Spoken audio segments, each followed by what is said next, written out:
Today we start from complete silence because we are in a hybrid. Now, this is not any normal hybrid. This is a £155,000 hybrid. We are in a Bentley Bentayga hybrid. So let's make it go. You press the start button, all very Bentley, all feels very Bentley. We put it in drive. Nothing happens or turns on. It just wafts away. And when I say why, it feels like a Bentley feels, but in complete silence. And that's very, very high praise, to be fair.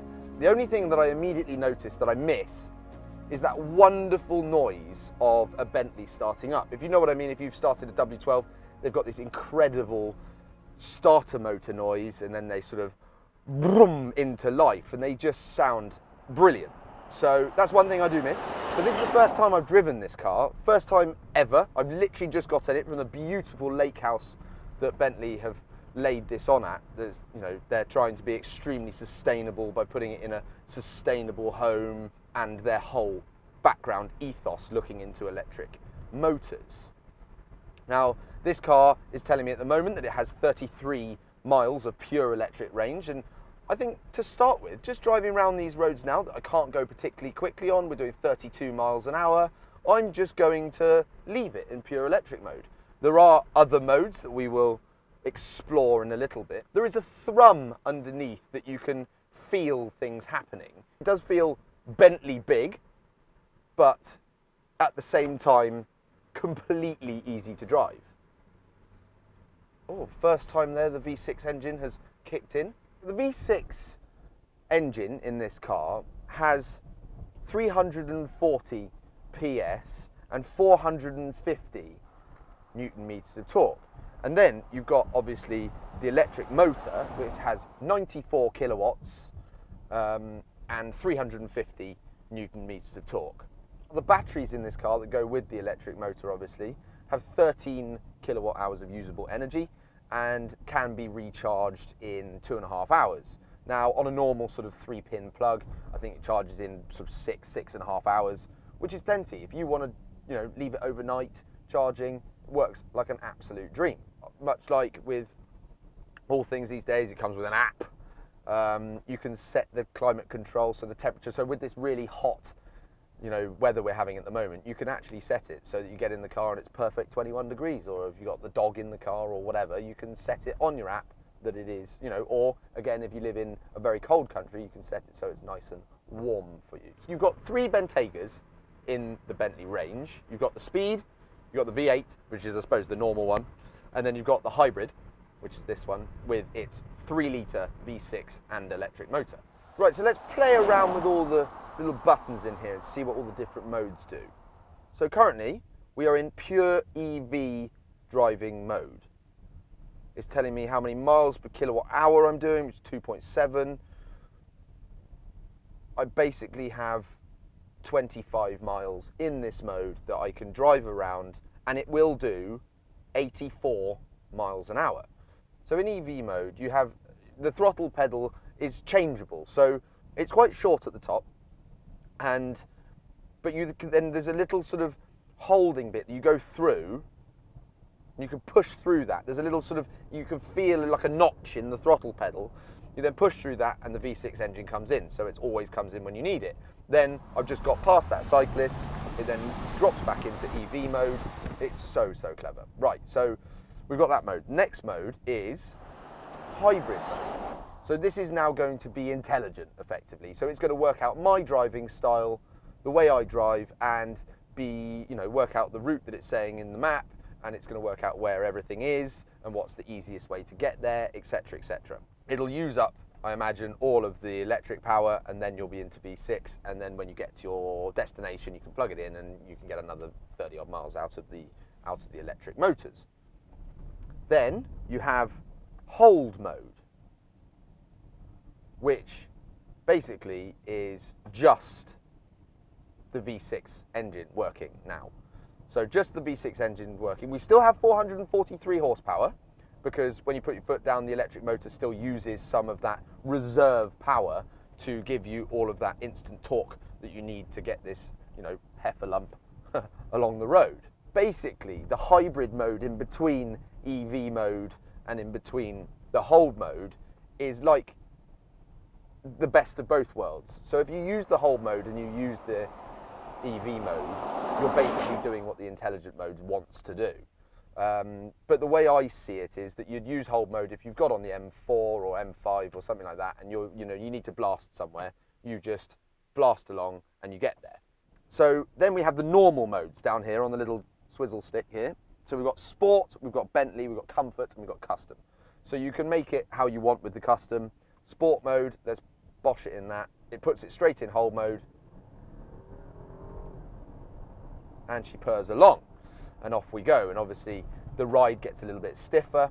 The throttle response becomes a little bit sharper. And it just becomes a little bit more sporty. You then have Bentley, which is the optimum mode that Bentley thinks you should drive in.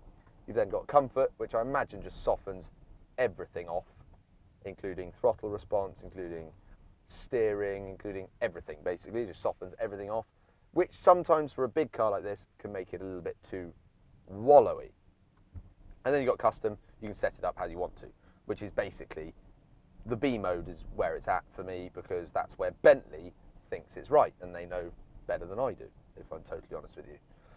The electric motor is producing 330 kilowatts, and it will do 84 miles an hour in pure electric mode, and you'll get 25 odd miles in pure electric.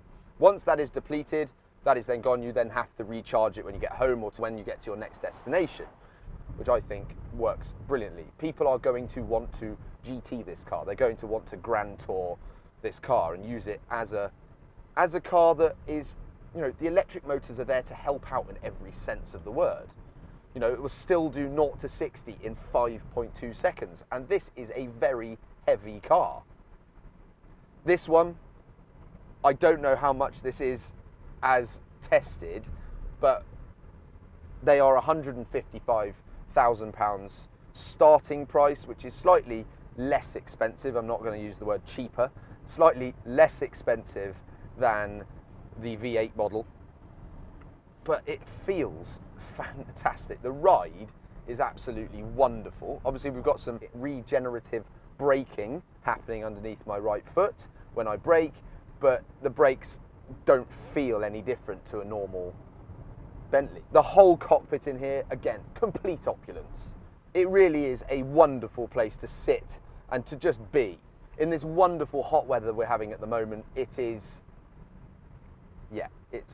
perfectly temperate in here. The dashboard is all a little bit different to on a normal Bentley, obviously due to the fact of its hybridity. So you've got, hybridity, is that a word? Could be a word, I don't know, it is now. So you've got little green bits dancing around. You've got, when you get near the throttle pedal, the V6 engine bursts into life. You can use the paddles to get it. Oh, it's so Bentley, so Bentley. So what's lovely there is you can feel, so at all times, even when the batteries are depleted for your pure EV mode, it still always has 443 horsepower and 700 newton meters of torque, which means that at all times you have the performance and the acceleration that you would want. So you could always pull away from traffic lights or anything like that, like, quickly. And this is, I'll tell you what, it's a fast car, but it does feel big. It does feel big, but all Bentleys feel big and fast, but it's the way it, these roads that we're on at the moment are hideously bumpy. Like in my Golf earlier, when I came down here, my Golf R, it was unbearable. You're all over the place, and you can probably see that the Bentley is masking the road surface like nothing I've driven, to be honest. It's S-Class Mercedes levels of compliance on the road and comfort, but it deals with its mass so brilliantly well. What do we think of the looks of it? I've always worried about the looks of the Bentayga, but I think with their latest lights and the latest, styling cues from Bentley, this generation of the Bentley came out in 2020, June 2020. I think now it fits into the range so magnificently. It is a very, very cool car. You cannot tell the difference between this one and a V8 one because they've got the same exhausts, even though this has a V6 and an electric motor. The only way you know is because it has a petrol filler cap and it has an electric filler cap on the other side. This one does have hybrid written on both doors, but you can have that taken off. And then if you have that taken off, no one would know. And I think that's super cool. So combined range with the electric motors and with the petrol engine, we're talking 430 odd miles, which is a lot and plenty, let's be honest, isn't it? And as I said in my Bentley Continental GT film, if you haven't seen that, go and have a watch. Whilst you're there, make sure you subscribe. It genuinely really helps us out, and there's loads of cool content coming like this every week. Now, like I said in that GTC film, it's worth the money for the way these are built and the man hours that go into it, the leather materials, all of the other materials on the car, and the way this feels, the way it feels put together. It's worth every single penny. It really is. Of the centre of excellence at Bentley, which is like they finish on the production line, they've already been checked. They go into another checking area for like rattles and everything else. And when was the last time you heard that a Bentley had gone wrong? I mean, I can't remember the last time I heard someone saying, oh, those Bentleys. Whereas with Range Rover or something like that, you hear it all the time that they've gone wrong. It's the Germanness underneath the Britishness that just has worked so beautifully for Bentley. Nowhere in here do I ever think, oh, there's a cheap material that they've stolen from VW or somewhere else in the VW group. Everything feels Bentley perfect. It really does. It feels Bentley perfect. I haven't driven the other two, but I can't see why I'd want either of the others. I don't need to do 200 miles an hour, so I wouldn't buy the speed. I haven't missed the noise of the V8 engine, because this isn't the sort of car that you sort of care about that. But the electrifiedness of this and the way this just works in harmony with this 3-litre V6 is brilliant. It really is very, very good. And it just makes sense, makes complete sense for the type of vehicle that this is. I think this would really suit being pure electric, because it's not about the noise, it's not about all of that with this car. It's about the opulence and the way it makes you feel and the way it massages your brow everywhere you go. You could easily do 500 miles in this, get out at the other end and feel just as rejuvenated as you did when you first got in the car. Like, it's a wonderful place to be.